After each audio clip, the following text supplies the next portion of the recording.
Hello students, good morning. Last લેક્ચરની અંદર આપણે પુલી બ્લોક સિસ્ટમ પર આધારિત કેટલાક ક્વેશ્ચન સોલ્વ કરેલા હતા. એ જ સેશનને આપણે વધુ આગળ વધારીએ આજે. તો ચાલો જોઈએ કંઈક ક્વેશ્ચન પુલી બ્લોક પર આધારિત અને મેક્સિમમ પ્રેક્ટિસ સ્વરૂપે આ ક્વેશ્ચન સોલ્વ કરીએ. તો ચાલો મિત્રો શરૂ કરીએ આજનો સેશન. તો મિત્રો તમે તમારી સ્ક્રીન પર જોઈ શકો છો ક્વેશ્ચન છે. એક બ્લોક છે 10 કિલોગ્રામનો, બીજી બાજુથી 100 ન્યૂટન બળથી એને ખેંચવામાં આવે છે. આપણને પ્રશ્ન પૂછવામાં આવ્યો છે કે પ્રવેગ અને તણાવ શોધો.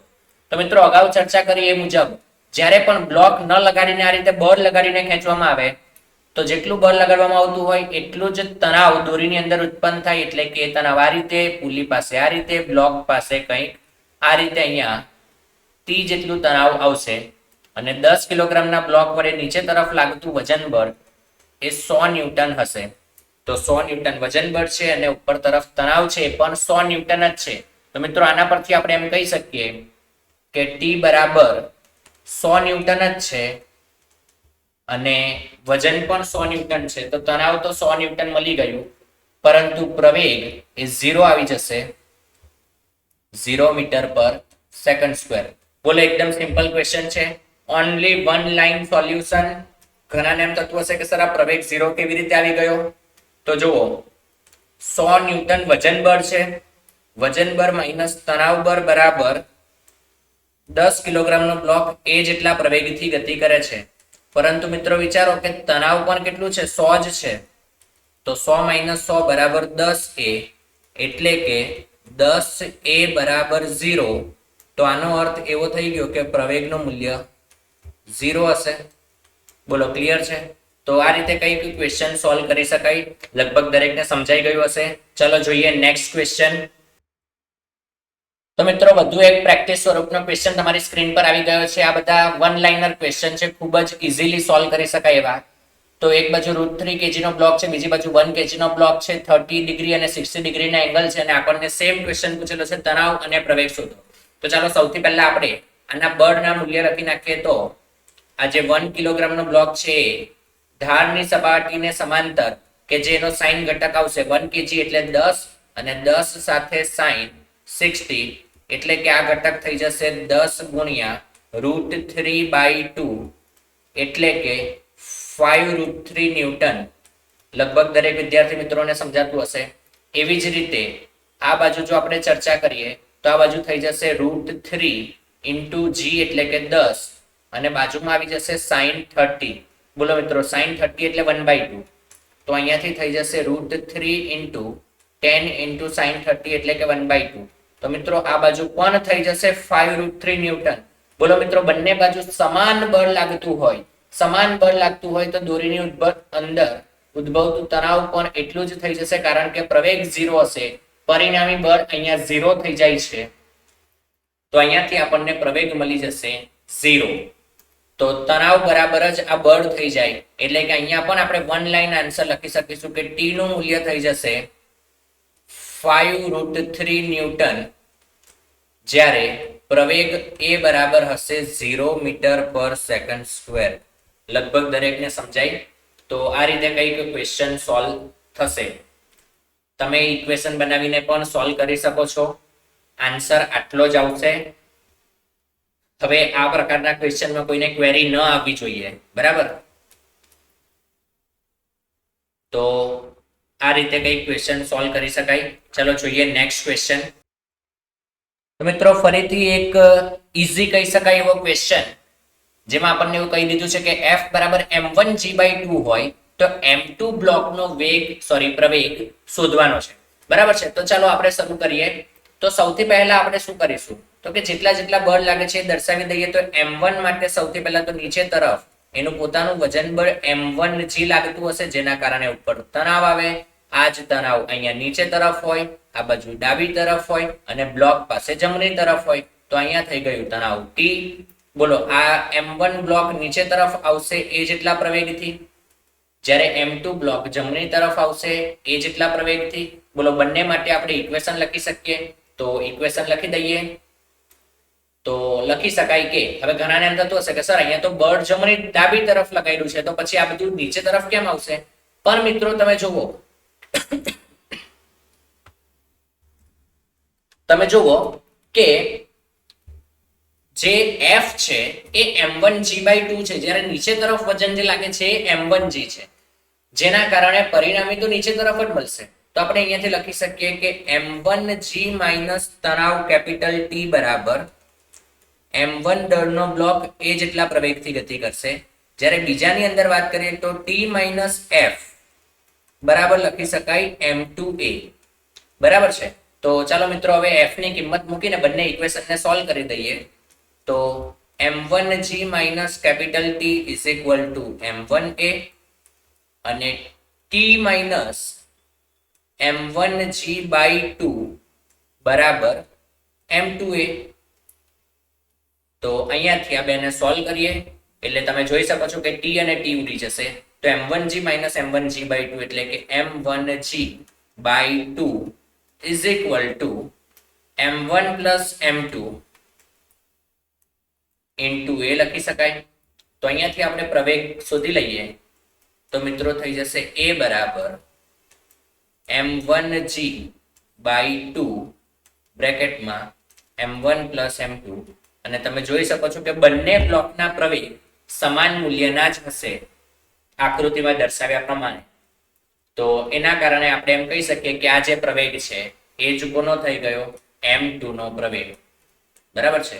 તો આ જે પ્રવેગ છે એ m2 નો પ્રવેગ જ થઈ ગયો જે આપણે શોધવાનો હતો. તો આ રીતે કંઈક આપણે ક્વેશ્ચન સોલ્વ કરી શકીએ. ચાલો જોઈએ મિત્રો નેક્સ્ટ ક્વેશ્ચન. તો મિત્રો વધુ એક ક્વેશ્ચન તમે તમારી સ્ક્રીન પર જોઈ શકો છો. બે બ્લોક છે અને એવું કીધું છે કે બ્લોક બી કે જે સ્મોલ m દળ ધરાવે છે તેનો પ્રવેગ શોધો. તો ચાલો મિત્રો કેવી રીતે ક્વેશ્ચન સોલ્વ કરી શકાય જોઈએ. તો 2m દળ છે જેના કારણે નીચે તરફ બળ લાગતું હશે, વજન બળ 2mg. અહીંયા ઉપર તરફ તણાવ બળ કેપિટલ T હશે, અહીંયા પણ ઉપર તરફ તણાવ બળ કેપિટલ T હશે. પુલી પાસે વિચારીએ તો નીચે ડાબી તરફ અને બ્લોક પાસે જમણી તરફ તણાવ કેપિટલ T. હવે પ્રવેગની વાત કરીએ તો 2m દળનો બ્લોક છે એ નીચે તરફ ધારો કે a1 જેટલા પ્રવેગથી ગતિ કરતો હોય તો b બ્લોક જમણી તરફ a2 જેટલા પ્રવેગથી ગતિ કરશે. પ્રવેગ અલગ અલગ આવશે કારણ કે આ પુલી મૂવેબલ છે. તો ચાલો મિત્રો સમીકરણ લખી દઈએ. તો સમીકરણ લખવા હોય તો a1 પ્રવેગ નીચે છે, 2mg નીચે છે અને બે તણાવ ઉપર છે. તો અહીંયાથી આપણે લખી શકીએ 2mg માઇનસ 2t બરાબર 2m દળ a1 જેટલા પ્રવેગથી ગતિ કરે છે. હવે બ્લોક બી ની વાત કરીએ તો તણાવ બળ બરાબર સ્મોલ m દળનો બ્લોક a2 જેટલા પ્રવેગથી ગતિ કરે. અહીંયા આપણી પાસે ત્રણ ચલ છે a1 a2 અને t અને બે સમીકરણ મળી ગયા. ત્રીજું ક્યાંથી આવશે? એઝ યુઝ્યુઅલ આપણે જાણીએ છીએ મુજબ ક્યાંથી આવે મિત્રો? સીધી વાત છે, બરાબર ને? કન્સ્ટ્રેન્ટ પરથી. તો કન્સ્ટ્રેન્ટ પરથી આપણે લખીએ તો એક પોઈન્ટ આ થઈ જશે, બીજો કોન્ટેક્ટ પોઈન્ટ આ થઈ જાય, ત્રીજું અહીંયા 4 5 અને 6. તેમાંથી મિત્રો આ બે પોઈન્ટ તો કેન્સલ થઈ જાય. હવે બાકી રહેલા 4 પોઈન્ટમાં અને આ પોઈન્ટ પણ કેન્સલ થઈ જાય. બાકી રહેલા 3 પોઈન્ટ માટે આપણે લખીએ તો આ મૂવિંગ પુલી પરના બે પોઈન્ટ માટે વિચારીએ તો a1 જેટલા પ્રવેગથી પુલી નીચે આવે છે એટલે બંને દોરીની લંબાઈમાં વધારો થશે. અને જો બંને દોરીની લંબાઈમાં વધારો થતો હોય તો આપણે એને પ્લસમાં લખવું જોઈએ. તો a1 પ્લસ a1. હવે બ્લોક બી ની વાત કરીએ તો a2 જેટલા પ્રવેગથી જમણી તરફ જાય છે એટલે કે આ દોરીની લંબાઈમાં ઘટાડો થાય. તો માઇનસ a2 બરાબર 0. તો અહીંયાથી મિત્રો આપણે લખી શકીએ a2 બરાબર 2a1. હવે આપણે આને સોલ્વ કરવાનું છે. તો ચાલો કેવી રીતે સોલ્વ કરી શકાય જોઈએ. તો આપણે જેમ અગાઉ સોલ્વ કરતા એ પ્રમાણે જ ગણીએ તો પહેલા તો અહીંયાથી બધેથી 2 2 અને 2 કેન્સલ થઈ જાય. તો a1 ની કિંમત થઈ જશે mg માઇનસ t છેદમાં m. અને એવી જ રીતે a2 લખવાનો પ્રયત્ન કરીએ તો a2 બરાબર થઈ જશે t ના છેદમાં m. તો a1 a2 ની કિંમત મળી ગઈ. કન્સ્ટ્રેન્ટ ના ઇક્વેશનમાં મૂકી દઈએ તો a2 બરાબર થઈ જશે t ના છેદમાં m બરાબર 2 વખત a1 એટલે mg માઇનસ t ના છેદમાં m. બોલો બંને બાજુથી છેદમાંથી m કેન્સલ થઈ જાય એટલે કે આપણે લખી શકીએ ટી બરાબર 2mg માઇનસ 2t, એટલે કે 2mg બરાબર 3t.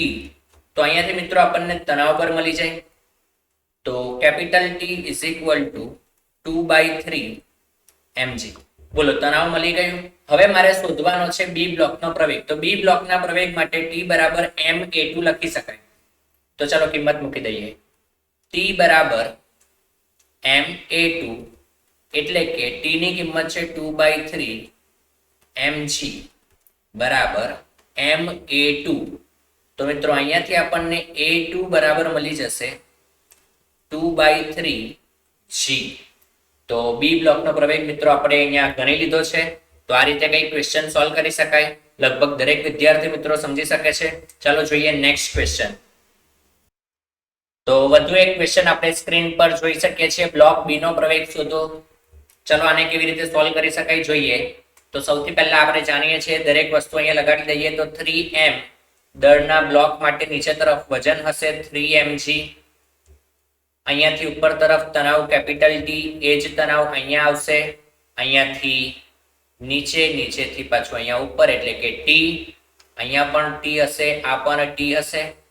અહીંયાથી ફરીથી ટી જેટલું તણાવ ઉપર જાય. બોલો આ ઉપર જાય તો આ પુલી પાસે નીચેના ભાગે 2t તણાવ ઉત્પન્ન થાય અને બ્લોક પાસે ઉપર તરફ આ જ તણાવ બ્લોક બી પાસે ટી જેટલું તણાવ હશે. તો આ રીતે કંઈક લખી શકાય. અહીંયા પણ મૂવિંગ પુલી હાજર છે એટલે આપણે 3m દળનો પ્રવેગ નીચે તરફ ધારો કે a1 રાખીએ તો બી બ્લોક જમણી તરફ a2 જેટલા પ્રવેગથી ગતિ કરશે. ચલો મિત્રો સમીકરણ લખી દઈએ. 3m ને જોઈએ તો નીચે તરફ 3mg છે, ઉપર તરફ 2t અને t એટલે 3t, અને a1 જેટલા પ્રવેગથી નીચે જાય છે તો 3mg માઇનસ 3t બરાબર 3m a1, એટલે કે mg માઇનસ t બરાબર ma1. અને અહીંયાથી જો મિત્રો વાત કરીએ તો a1 ની કિંમત આપણને મળી જશે mg minus t divide by m. આવી જ રીતે મિત્રો બી બ્લોકની ચર્ચા કરીએ તો બી બ્લોક માટે લખી શકાય t બરાબર ma2. તો અહીંયાથી મિત્રો જો આપણે a2 લખવું હોય તો a2 બરાબર થઈ જશે t ના છેદમાં m. બોલો a1 a2 મળી ગયા. હવે ત્રીજું ઇક્વેશન ક્યાંથી લાવશું? કન્સ્ટ્રેન્ટ થી. બરાબર છે. તો કન્સ્ટ્રેન્ટ માટે આપણે પોઈન્ટ મેથડ લગાડીએ. તો પોઈન્ટ મેથડમાં 1 2 3 4 5 6 7 અને 8 આટલા પોઈન્ટ છે. આમાંથી ફિક્સ પુલી એટલે કે 1 2 3 અને 4 આટલા પોઈન્ટ કેન્સલ થઈ જાય. બાકીના બિંદુ માટે ચર્ચા કરીએ તો 1 2 3 પુલી પરના બે અને આ પોઈન્ટ, આ 3 3m દળના બ્લોક સાથે જોડાયેલા છે અને એ બ્લોક નીચે તરફ a1 જેટલા પ્રવેગથી ગતિ કરે છે. તો બધું જ લંબાઈમાં વધારો કરે તો a1 plus a1 plus a1 3 વખત આવશે. જ્યારે આ પોઈન્ટ છે બી બ્લોક સાથે જોડાયેલો છે જે જમણી તરફ ગતિ કરશે, જેના કારણે દોરીની લંબાઈમાં ઘટાડો થાય એટલે કે -a2 બરાબર 0, એટલે કે થઈ જશે a2 બરાબર 3a1. બોલો મિત્રો a1 a2 ની કિંમત તો આપણી પાસે આવી જ ગઈ છે. કિંમત મૂકી દઈએ તો શું થઈ જશે? t/m is equal to 3 times mg minus t divided by m. બંને બાજુથી m કેન્સલ થાય એટલે કે t બરાબર 3mg minus 3t એટલે કે 4t બરાબર 3mg. આના પરથી આગળ વાત કરીએ તો આપણને અહીંયાથી તણાવ મળી જશે t બરાબર 3/4 mg. આપણે શોધવું છે બી બ્લોકનો પ્રવેગ. બોલો બી બ્લોક માટે લખવું હોય તો t બરાબર ma2 લખાય. તો ચાલો કિંમત મૂકી દઈએ. t બરાબર ma2 તો t ની કિંમત છે 3/4 mg બરાબર ma2. તો m અને m કેન્સલ થઈ જાય અને a2 પ્રવેગ બરાબર થઈ જશે 3g/4. બોલો એકદમ સિમ્પલ ક્વેશ્ચન છે. તો આ રીતે કોઈ પણ ક્વેશ્ચન આપેલો હોય એને આપણે સોલ્વ કરી શકીએ. નેક્સ્ટ ક્વેશ્ચનમાં આપણને એવું કીધું છે કે 5 કિલોગ્રામનો બ્લોક આપેલો છે, બીજો બ્લોક બી છે, નીચે ધાર ફિક્સ છે અને 30 ડિગ્રીનો ખૂણો છે. ક્વેશ્ચનમાં આપણને એવું કીધું છે કે તંત્રને સ્થિર રાખવા માટે બી નું જરૂરી દળ શોધવાનું છે. બોલો, અહીંયાથી તમે જોશો ને તો 5 કિલોગ્રામ માટે નીચે તરફ વજન બળ લાગશે 50 ન્યૂટન. જો આ તંત્ર સ્થિર રહેતું હોય તો ઉપર તરફ જે તણાવ લાગે ને એ પણ 50 જ હોય. અહીંયા આ રીતે તણાવ લાગશે, અહીંયા આ રીતે લાગશે અને આ બી બ્લોક પાસે આ રીતે તણાવ હશે ક્રોસમાં. બી બ્લોકનું દળ ધારો કે m જેટલું હોય તો ક્રોસમાં નીચે તરફ ફોર્સ લાગશે mg sin 30.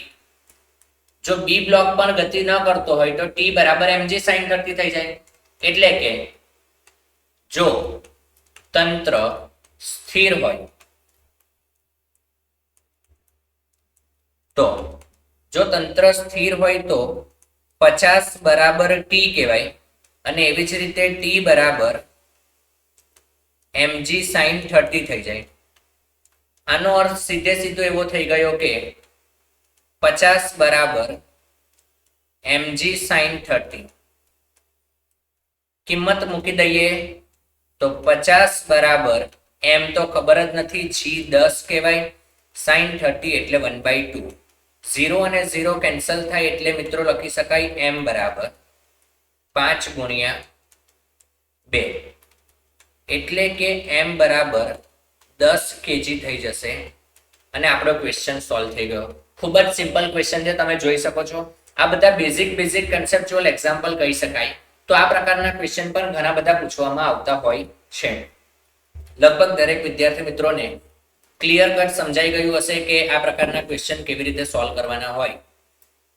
તો આ સાથે આપણે આ ટોપિકને આપણો પૂરો કરીએ અને જઈએ નવા ટોપિક તરફ, જે છે ન્યૂટનનો ગતિનો ત્રીજો નિયમ અને તેના ઉપયોગો. તો ચાલો મિત્રો શરૂ કરીએ નવો ટોપિક. તો ચાલો મિત્રો શરૂ કરીએ ન્યૂટનનો ગતિનો ત્રીજો નિયમ અને તેના ઉપયોગો. સૌથી પહેલા તો વાત કરીએ કે નિયમ શું છે. તો ન્યૂટનનો ગતિનો ત્રીજો નિયમ આપણે અગાઉ શીખી ગયા એ મુજબ જ લખી શકાય કે action and reaction are equal in magnitude and opposite in direction or direction. એટલે કે આઘાત અને પ્રત્યાઘાત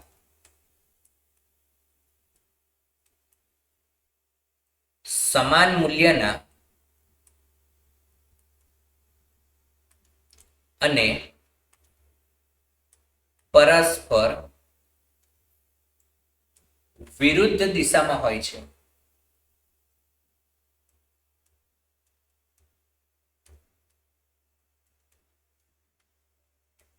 પરસ્પર વિરુદ્ધ દિશામાં હોય છે.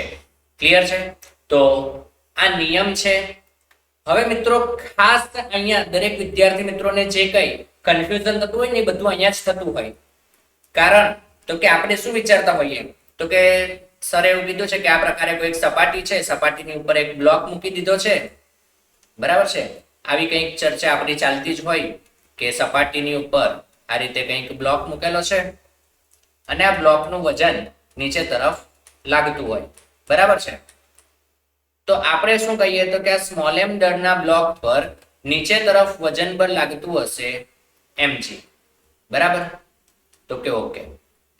હવે તો કે આ બ્લોક પર ઉપર તરફ લાગતું હશે લંબ બળ n. તો લંબ બળ અને વજન બળ.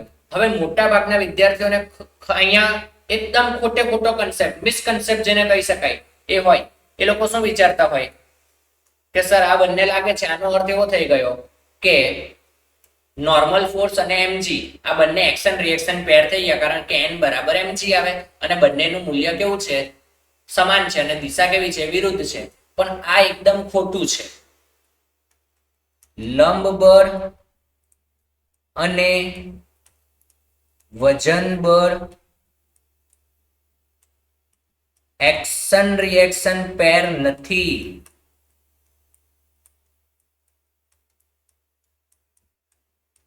એક્શન રિએક્શન પેર નથી. ખાસ ધ્યાન રાખવું, હંમેશા યાદ રાખવાનું કે એક્શન રિએક્શન પેર બનવા માટે પહેલા તો બંને બળ સમાન હોવા જોઈએ, સમાન નેચરના. મતલબ કે લંબ બળ લાગતું હોય તો લંબ બળ જ હોવું જોઈએ, વજન બળ લાગતું હોય તો વજન બળ જ હોવું જોઈએ, તણાવ બળ લાગતું હોય તો બીજું પણ તણાવ બળ હોવું જોઈએ. સમજાય છે? હંમેશા બંને બળ સમાન નેચરના હોવા જોઈએ. બીજી વસ્તુ, સમાન મૂલ્ય ધરાવતા અને એમની દિશા પરસ્પર વિરુદ્ધ હોવી જોઈએ. અને ત્રીજી અને સૌથી મહત્વની વસ્તુ કે બંને બળ અલગ અલગ પદાર્થ પર લાગવા જોઈએ, એક જ પદાર્થ પર લાગતા હોય તો ચાલે નહીં. અહીંયા પણ mg અને n બંને એક જ પદાર્થ પર લાગે છે એટલે એક્શન રિએક્શન પેર બનવાની કોઈ શક્યતા જ નથી. એક્શન અને રિએક્શન હંમેશા બે અલગ અલગ પદાર્થો પર જ લાગે. આ વસ્તુનું ખાસ ખાસ ખાસ ધ્યાન રાખવું. કંઈ પણ થઈ જાય આ વસ્તુ તો થવી જ જોઈએ. ક્લિયર છે? તો ચાલો આપણે નોંધી લઈએ કે કયા કયા મુદ્દાઓ પર આધાર રાખશે.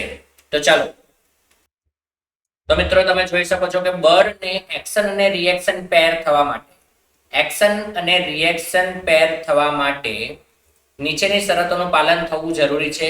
કઈ કઈ શરતો છે જોઈ લેજો. બળની દિશા એકબીજાથી વિરુદ્ધ અને તેમનું મૂલ્ય સમાન હોવું જોઈએ, જે મેં કહી દીધું. બળ એક જ પ્રકારના હોવા જોઈએ. આ એક જ પ્રકારનાનો અર્થ એવો છે કે નોર્મલ નોર્મલની પેર હોવી જોઈએ, એમજી એમજીની પેર હોવી જોઈએ, તણાવ તણાવની પેર હોવી જોઈએ. એક સરખા પ્રકારના બળ હોવા જોઈએ, જુદા જુદા પ્રકારના નહીં. અને ખાસ ધ્યાન રાખવાનું કે જે બળ લાગતા હોય એ બે જુદા જુદા પદાર્થો પર લાગતા હોવા જોઈએ. આ વસ્તુનું પાલન થવું કમ્પલસરી છે. લગભગ દરેક વિદ્યાર્થી મિત્રોને સમજાઈ ગયું હશે. બીજી એક વસ્તુનું ખાસ ધ્યાન રાખવું કે એક્શન અને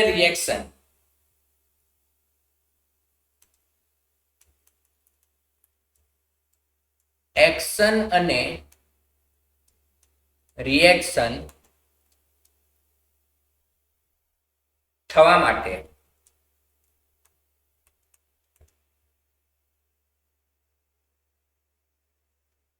સંપર્ક થવો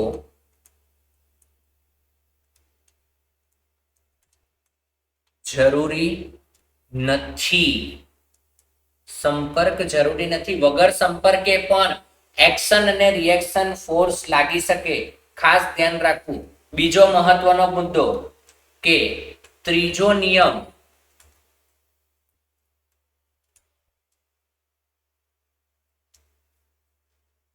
ખૂબ જ મોટા અંતર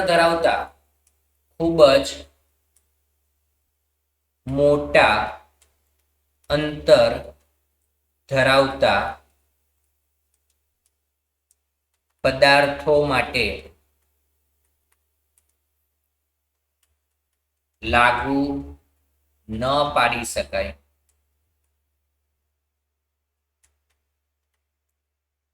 તો આ બધી બાબતોનું ખાસ ધ્યાન રાખવું. તો હવે આપણે જોઈએ કે ત્રીજા નિયમ પર આધારિત કેટલાક બેઝિક કન્સેપ્ટ કે જેના વિશેની ચર્ચા આપણે હવે કરીશું. તો મિત્રો અહીંયા ત્રીજા નિયમની અંદર પહેલો ઉપયોગ છે ક્લાઇમ્બિંગ ઓન રોપ. સરસ મજાનો કન્સેપ્ટ છે. આપણે એવું જોયું હોય કે ઘણી વખત દોરી પકડીને દોરડા ઉપર ચડવાનું હોય કે આ બધી પરિસ્થિતિઓમાં ન્યૂટનનો ગતિનો ત્રીજો નિયમ ઉપયોગી થાય. અહીંયા આપણે માણસની તો વાત નથી કરી, પણ એક વાંદરો છે કે જે દોરડા ઉપર ચડવાનો પ્રયત્ન કરતો હોય. તો મિત્રો એ શું કરતો હશે? તો કે વાંદરો છે કે માણસ છે, જે કોઈ વસ્તુ હોય એ દોરડાને પકડીને દોરડાને નીચે તરફ ખેંચશે. હવે માણસ અથવા તો વાંદરો જે કોઈ છે એ દોરડાને જ્યારે નીચે તરફ ખેંચે એટલે એ એક્શન ફોર્સ થયો. અને ફોર્સ કોણ લગાડે છે? માણસ. કોના પર લગાડે છે? દોરડા ઉપર. માણસ દોરડા ઉપર નીચે તરફ ફોર્સ લગાડે છે એટલે દોરડું માણસ ઉપર તરફ તણાવ બળ ઉત્પન્ન કરશે. બરાબર? અને માણસ પર ઉપર તરફ બળ લાગવાને કારણે માણસ ક્યાં જાય? ઉપર તરફ જાય. સમજાય છે? દોરડાને માણસ નીચે ખેંચે તો માણસ દોરડા પર નીચે તરફ બળ લગાડે તો દોરડું માણસ પર ઉપર તરફ બળ લગાડે અને આ ઉપર તરફ બળ લાગે એટલે માણસ ઉપર ચડી શકતો હોય અથવા તો વાંદરો ઉપર ચડી શકતો હોય.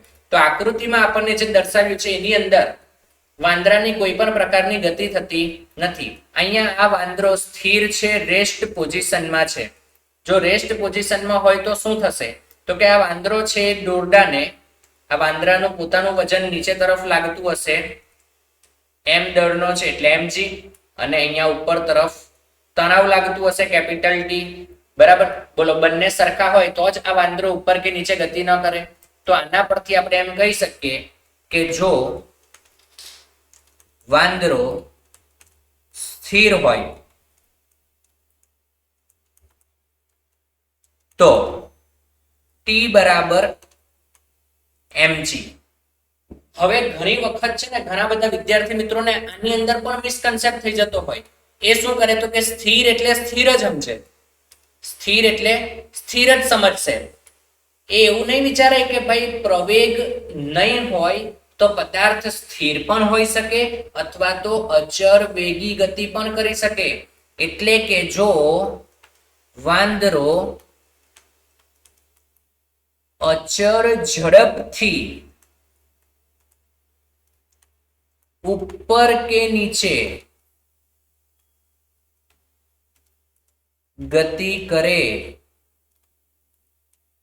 તો પણ T બરાબર mg જ થાય મિત્રો. જો વાંદરો અચર ઝડપથી ઉપર ગતિ કરે અથવા તો નીચે ગતિ કરે તો પણ T બરાબર mg જ લખાય. કારણ કે ઝડપ અચર રાખવી હોય તો કોઈ પણ પ્રકારના પ્રવેગની જરૂર પડતી નથી. તો ખાસ ધ્યાન રાખવું. આ મિત્રો થઈ ગયો આપણો કેસ નંબર 1. આ છે આપણો કેસ નંબર 1. તો ખાસ આ બાબતનું ધ્યાન રાખવું. હવે મિત્રો આપણે જોઈએ પ્રવેગી ગતિ થતી હોય તો શું થાય. બરાબર ને? ચાલો જોઈએ. તો મિત્રો આ કન્ડિશનમાં આપણને કેસ 2 માં એવું કીધું છે કે વાંદરો ઉપર તરફ a જેટલા પ્રવેગથી ગતિ કરે છે. તો આપણે અહીંયા પહેલા તો લખી દઈએ કે જો વાંદરો a પ્રવેગથી ઉપર તરફ ગતિ કરે તો હવે મિત્રો અહીંયા બીજી એક ચર્ચા મારે ખાસ કરવાની. ઘણા બધાને છે ને આ કન્સેપ્ટમાં પૂરેપૂરો મિસકન્સેપ્ટ જ હોય. એ લોકો શું કરશે તો કે પ્રવેગી ગતિ કરે છે ને એટલે વિરુદ્ધ દિશામાં પેલું આભાસી બળ લાગતું હોય એવા બધા કન્સેપ્ટ લગાડે. મિત્રો આભાસી બળનો કન્સેપ્ટ જ ત્યારે આવે કે પદાર્થ જે જગ્યાએ છે એ આખી રેફરન્સ ફ્રેમ જો પ્રવેગી ગતિ કરતી હોય, અવલોકનકારની રેફરન્સ ફ્રેમ જો પ્રવેગી ગતિ કરતી હોય તો અને તો જ આભાસી બળ લાગે, બાકી આભાસી બળ ન લાગે. અહીંયા કોઈ પણ પ્રકારની નિર્દેશ ફ્રેમ પ્રવેગી ગતિ કરતી નથી. અહીંયા માણસ એટલે કે ખરેખર વિચારીએ તો વાંદરો જે છે એ પ્રવેગી ગતિ કરે છે તો એના કારણે કોઈ પણ પ્રકારનું આભાસી બળ ન લાગે. અહીંયા તો ખરેખર બળનું પરિણામી બળનું જે સમીકરણ છે એના કારણે આખી ઘટના બને છે. જેમ કે આ સ્મોલ m દળનો વાંદરો છે એનું પોતાનું વજન બળ નીચે તરફ હશે mg. આ વાંદરો પોતાના હાથ વડે દોરીને નીચે ખેંચે છે જેના કારણે દોરી વાંદરા પર ઉપર તરફ તણાવ બળ લગાડે અને પરિણામ સ્વરૂપ આ વાંદરો એ જેટલા પ્રવેગથી એટલે કે પરિણામી બળ ma થી ઉપર તરફ ગતિ કરતો હોય. હવે સીધી વાત છે કે પરિણામી બળ ma હોય તો t જ વધારે હશે. તો આપણે અહીંયા લખી શકીએ કે t - mg બરાબર ma. તો અહીંયાથી જો આપણે t શોધીએ તો t બરાબર થઈ જશે mg + ma. હવે આપણને જે અહીંયા કન્સેપ્ટ શીખવવામાં આવેલો હોય ઘણી બધી જગ્યાએ તમારા ખોટા કન્સેપ્ટ હશે તો ખાસ એ કન્સેપ્ટ સુધારજો. આ કોઈ પણ આભાસી બળથી નથી આવતું, આ પરિણામી બળના સૂત્રથી આવે છે. T બરાબર m × g + a. ક્લિયર છે? તો આવી જ રીતે જેમ વાંદરો અત્યારે ઉપર જાય છે એમ વાંદરો એ જેટલા પ્રવેગથી નીચે પણ ઉતરતો હોઈ શકે. તો જો વાંદરો એ જેટલા પ્રવેગથી નીચે ઉતરતો હોય તો શું થશે એના વિશેની ચર્ચા કરીએ. તો ચાલો જોઈએ મિત્રો. તો મિત્રો આપણી પાસે ત્રીજો કેસ પણ આવી ગયો છે કે જેની અંદર વાંદરો નીચે તરફ એ જેટલા પ્રવેગથી ગતિ કરે છે. તો અહીંયા લખી દઈએ કે જો વાંદરો સ્મોલ એ પ્રવેગથી નીચે ઉતરે તો શું થાય? તો આપણે પહેલા અહીંયા બળ દર્શાવી દઈએ. વાંદરાનું પોતાનું વજન બળ નીચે તરફ mg લાગતું હશે, દોરી વડે ઉપર તરફ તણાવ બળ t લાગતું હશે. આમ છતાં વાંદરો m a જેટલા પરિણામી બળથી નીચે તરફ ગતિ કરે છે. તો અહીંયાથી આપણે લખી શકીએ કે mg માઇનસ કેપિટલ T બરાબર ma. તો mg માઇનસ ma બરાબર કેપિટલ T. તો અહીંયાથી થઈ જશે T બરાબર m બાર આવી જાય અને g માઇનસ a. તો આ રીતે કંઈક તણાવ બળ શોધી શકાય. તો આ થઈ ગયું આપણું વાંદરો ઉપર તરફ ગતિ કરતો હોય પ્રવેગી નીચે તરફ ગતિ કરતો હોય કે વાંદરો સ્થિર રહે અથવા તો અચર ઝડપથી ગતિ કરે. ખાસ ધ્યાન રાખવાનું મિત્રો, અચર ઝડપથી.